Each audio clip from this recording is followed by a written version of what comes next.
สบายดีพ่อแม่พี่น้องป้องปรายเบิดทุกคนเนาะ FC ทั้งช่องบ่าวภูมิ Channel เนาะมื้อนี้บ่าวภูมิก็สิมาตามแนวทางให้พี่น้องคือเก่าเนาะสำหรับเพื่อนบ้านลาวพัฒนาเนาะพี่น้องเนาะลาวพัฒนาเนาะงวดวันที่12เนาะพี่น้องเนาะก็มาบุญผลมานอนนำกันเนาะครับเนาะสำหรับงวดวันที่12เนาะข้างบนเด้อพี่น้อง546ข้างล่างออก45เป็นใดครับพี่น้องก็สำหรับเนาะให้เด่น5กับ6เนาะพี่น้องเนาะให้เด่น5กับ6เนาะก็มาที่ตัวกราฟเนาะพี่น้อง4554นี่ก็4554เข้าที่ตัวกราฟเนาะทั้งบนทั้งล่างเลยเนาะพี่น้องเนาะนี่สำหรับตัวเด่นก็มาทั้ง2ตัวเนาะพี่น้องเนาะก็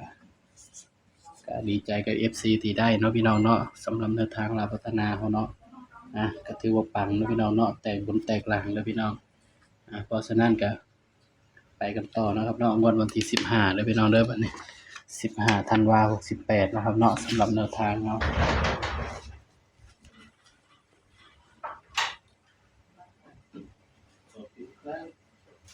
จัดโฟมแล้วเหรอ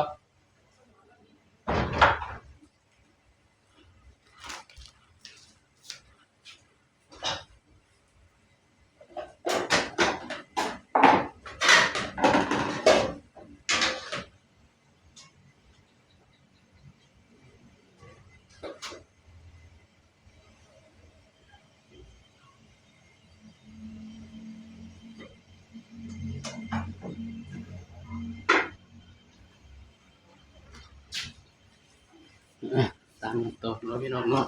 งวดวันที่15เด้อพี่น้องเด้อบัดนี้สำหรับเพื่อนบ้านเนาะบ่าวภูมิบอกแล้วเนาะถ้าบ่าวภูมิกลับมาใช้สูตรเก่านี่เปอร์เซ็นต์เข้านี่ก็หลายเนาะพี่น้องเนาะถ้าว่ากลับมาใช้สูตรดั้งเดิมเนาะเปอร์เซ็นต์เข้านี่ก็หลายกว่าเนาะพี่น้องแต่ว่ามันหลายคู่เนาะ FC มันหลายคู่เนาะก็ให้แค่8คู่มันก็บ่หลายเนาะพี่น้อง FC บอกทำสูตรให้เบิ่งเนี่ยเนาะครับว่าสูตรมันก็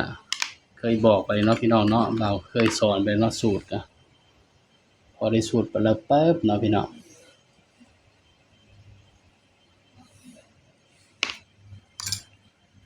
มาเบิ่งเด่นนำกันเนาะสำหรับงวดวันที่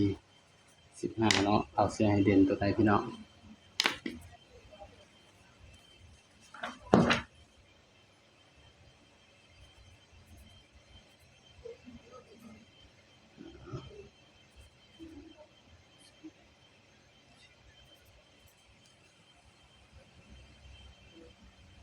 สำหรับตัวเด่นเนาะให้เด่นไปที่7กับ8ด้วยครับเด้อ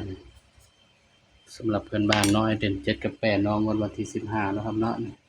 เด่น7กับ8เนาะครับเนาะสำหรับแนวทางเฮาสำหรับชุดวินเนาะบ่าวก็สิมาจับใส่กับชุดวินเด้อพี่น้องชุดวินก็คือนี่เนาะ92734เนาะนี่คือชุดวินเนาะก็มาประกบคู่กันเลยพี่น้องมัน72 73 74 79 82 83 84 89นี่เนาะสำหรับแนวทางเด้อพี่น้องเด้อนี่คือเป็นเพียงแนวทางเนาะสำหรับเด่นเนาะให้เด่น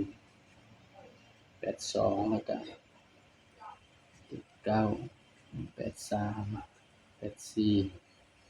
73นี่คือตัวให้เด่นเนาะพี่น้องเนาะนี่ไปมักก็ตามเนาะบ่มักก็เลื่อนผ่านเด้อครับเด้อบ่าวก็ให้เพื่อเป็นแนวทางเท่านั้นเนาะพี่น้อง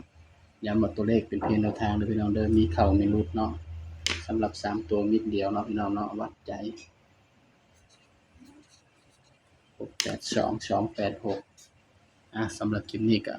ฝากพ่อแม่พี่น้องป้องปรายเบิดทุกคนกดไลค์กดแชร์กดติดตามบ่าวภูมิ Channel หน่อยเด้อพี่น้องเด้อแล้วก็ให้กำลังใจช่องนำเนาะพี่น้องเนาะบ่าวภูมิจังสิได้มีกำลังใจลงแนวทางให้พี่น้องทุกงวดเนาะสำหรับลาวพัฒนาเนาะครับเนาะสำหรับคลิปนี้ก็สวัสดีครับ